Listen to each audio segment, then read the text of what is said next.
Waduh, ada-ada aja nih kelakuan kepala desa Kelapa Nunggal, Ade Endang Saripudin, di saat orang-orang lagi pada susah.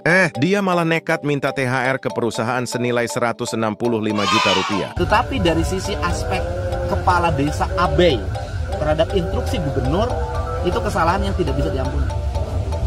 Gak heran kalau Kang Deddy Mulyadi, Gubernur Jawa Barat yang terkenal tegas itu langsung naik pitam. Menurut Deddy Mulyadi, kelakuan Kades ini udah kelewatan banget dan harus ditindak tegas kayak preman di Bekasi yang ditangkap polisi. Ya sama dong, perlakukan kayak preman di Bekasi. Ya udah, polisinya bertindak. Kan preman Bekasi juga ditangkap kan? Ditahan kan? Preman ditahan. Preman Bekasi aja udah kena ciduk polisi, masa kepala desa yang jelas-jelas melanggar hukum malah dibiarkan? Ujar Kang Deddy dengan nada kecewa. Dia pun mendesak agar pihak kepolisian segera bertindak. Udah ada instruksi dari gubernur, kenapa masih aja minta gratifikasi? Nah, itu jelas-jelas melanggar hukum. Masa kepala desa kan sudah tahu ada instruksi? Kan dia melakukan sebuah perbuatan, meminta untuk digratifikasi. Melanggar hukum. Jadi tidak cukup hanya pembinaan, harus ada tindakan tegas.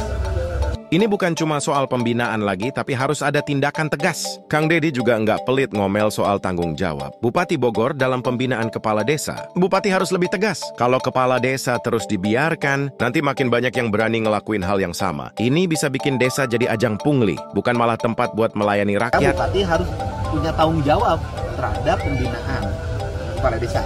Selain masalah gratifikasi yang bikin heboh, Deddy Mulyadi juga menyampaikan bahwa bantuan desa cuma akan diberikan kepada desa yang tertib dalam pengelolaan keuangan dan pembangunan. Desa yang masih kotor, nggak ngurus sampah, nggak peduli sama sungai, ya jangan harap deh bisa dapat bantuan. Kita kasih bantuan cuma buat desa yang benar-benar siap dan bisa ngelola semuanya dengan baik. Dan kita hanya akan menurunkan bantuan kepada desa yang desanya sudah bisa melakukan tertib pengelolaan keuangan, tertib pengelolaan pembangunan, termasuk desanya bisa ngurus sampah.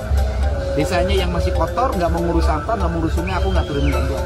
Sebagai kepala desa, harusnya jadi panutan buat warganya, bukan malah sibuk cari keuntungan sendiri. Kalau udah kayak gini, warganya bisa kecewa dan nggak percaya lagi. Kepala desa yang baik itu bukan cuma bisa ngatur desa dengan baik, tapi juga harus bisa memberi contoh positif untuk masyarakat. Kalau enggak, ya nggak usah berharap dapat bantuan. Pokoknya, kepala desa yang masih main pungli atau minta gratifikasi, mending tobat deh sebelum kena razia. Deddy Mulyadi menegaskan, sekarang bukan zamannya pejabat curang. Semua mata tertuju pada mereka. Dan nggak ada yang bisa lolos dari pengawasan masyarakat dan media.